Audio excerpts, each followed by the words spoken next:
Hello everyone. In this screencast, I'm going to show you a little bit about Zotero. This is my favorite referencing software. So there are multiple ways you can use Zotero. My favorite way is to use a plugin that exists within Word. So what you do is you go to zotero.org and you create an account. I'm going to log into the account that I already have. And then what you're going to see is probably an empty reference library. Because I've been using Zotero for a few years, you can see I have a lot of references, probably thousands of them here. There are different folders in which you can organize your references, as you can see here. For each research proposal that I write, I have a different folder for the references that I use. And then there are also group libraries, which will be very useful for when you're working in group projects. These are public references that are shared between myself and other people online. Some are public, so anybody can see them, like this one. And some others are only are specific to a research project, and only the people that are in that project can see them. And these are all settings that you can explore and figure out how to switch on or off. But the most important thing you're gonna have to do, of course, download Zotero, is to figure out where to download it. You go to their download page. You're going to download it for Mac, or for, it's showing for Mac because I have a Mac, or for Windows or other platforms. I also recommend 2 additional downloads. I use the Zotero connector for Chrome, because Chrome is my main browser. And I also download a plugin for use with Word. So let's search for it here. Not WordPress. Hope I can find it. There it is. The Zotero word processor plugin. So that's what you want. So in summary, you're going to want to download 3 different things. Zotero, the standalone software for your computer, the Zotero connector for your browser. It'll make your life a little bit easier. And you definitely need the plugin, because the whole point, or I guess the advantage of having a reference management software, is to be able to use it directly within Word as you're typing up references.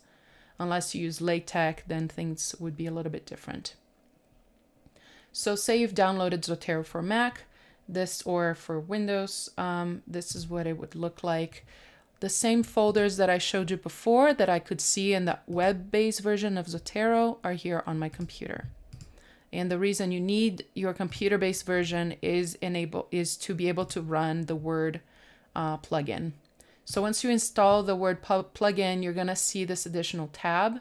It may look a little different if you have a Windows version of Office, but I see a Zotero tab here, and then I can add my citation directly into Word. So first, let's find a citation on the internet. So let's go to Google Scholar, or whatever website you choose. And let's search for, well, why not air exchange rate, something that's already there. Say that I want to reference this particular paper. I see it here, Taylor and Francis. And this is the paper that I want to cite in my work. I read the paper. I think it's really interesting. Yes, this is what I want to put in my report. So because I have the Zotero plugin, what you see here is this little icon that says Save to Zotero, has access to the site. So I'm going to click on that. And then it's going to show me my folders, some of my folders. So say I want to put it in this existing folder within Zotero, aerosol surface, physical chemistry. Sure, let's put it in that folder. So if you just let it sit like that, it's saving. Now if I go to Zotero on my computer and I go to that folder, you're even going to see that the paper that I just downloaded, The Effect of Opening Windows, is highlighted over there, The Effect of Opening Windows on Air Change Rates into homes. So this is the one that just got downloaded. You can also see probably over here, date added today, the 21st of January. So this is the paper that I just saw. It's from Howard Reed et al. Great. Okay, so now let's go to Word. I'm using Word and I'm typing my text, and according to, what was their name? Howard Reed et al. Oops. Howard et al. Here I want to put a reference. So at the end of my text, there will be some references.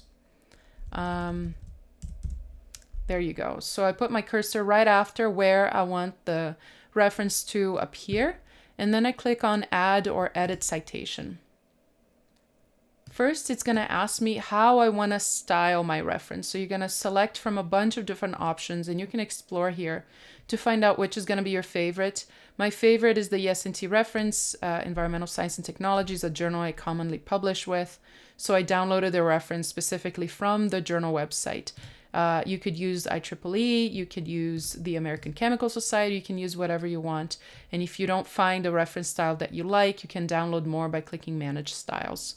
Let's just go for the American Chemical Society. I think they have numbered references, which is a style I like.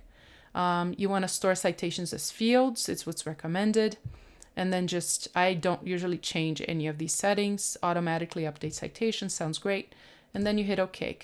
Okay, you're only going to do that once for each document. Basically, Zotero needs to know, how am I going to be formatting these references? Is it according to what journal? And we chose American Chemical Society. All right, so the next thing it's going to show you is this red box that will allow you to search for the reference you're looking for. And remember, we want to cite Howard Reed et al. So let's just type in the name. Howard Reed, it's showing up right there. It's the first on the line. So it's highlighted. I'm going to click on it. And then I'm going to hit enter. And it's thinking a little bit. And you see it put a little number 1 there, right? So let's now add another reference. I'm going to do the same thing just to show you that it's going to automatically show another number. And I'm just going to type in the word A. Let me see.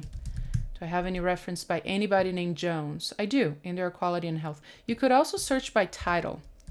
Indoor air. Let's see what shows up. A lot of things. Indoor quality and HVAC systems. Let's choose this one. Berg 1993. So this is the one I want to reference. Hit enter, and there it is. It automatically added number 2.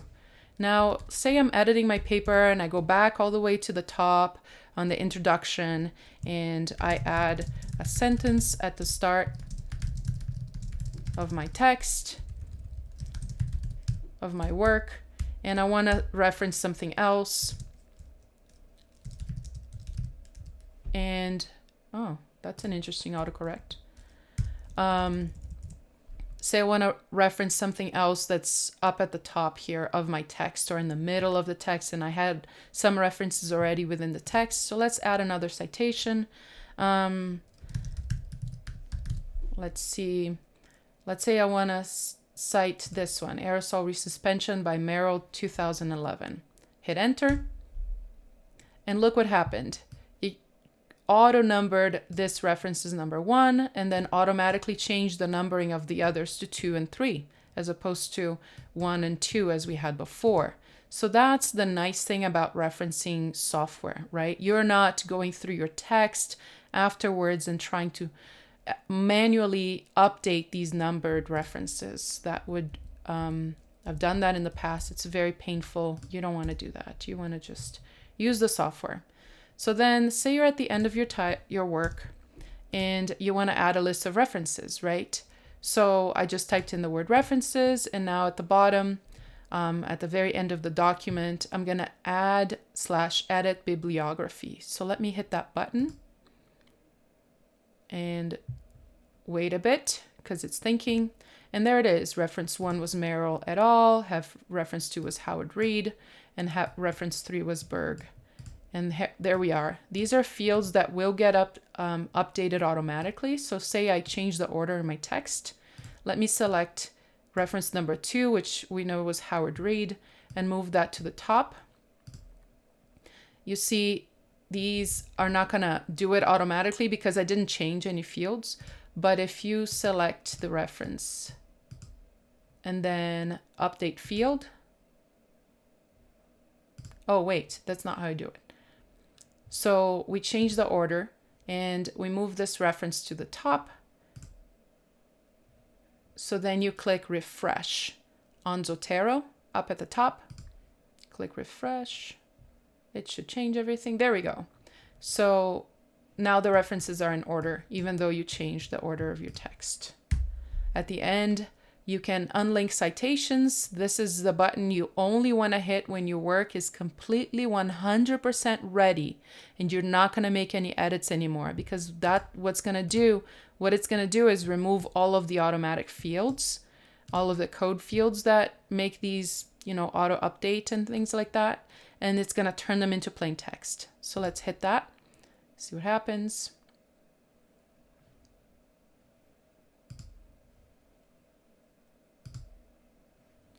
So it's asking me, it's saying removing field codes will prevent Zotero from updating citations and bibliographies in this document. Are you sure you want to continue? So as I mentioned, you really want to make sure that you're not going to make edits anymore, because otherwise it's all manual from here on out. So I hit OK. And now you see there's no more gray area when I click on these or these. No more gray fields. These are basically plain text right now. They're perfectly formatted, but they're just plain text that I can actually edit myself. Before, you wouldn't be able to do that. So that's basically the gist of adding references to Zotero and adding references to your Word document. Hope it was useful for you.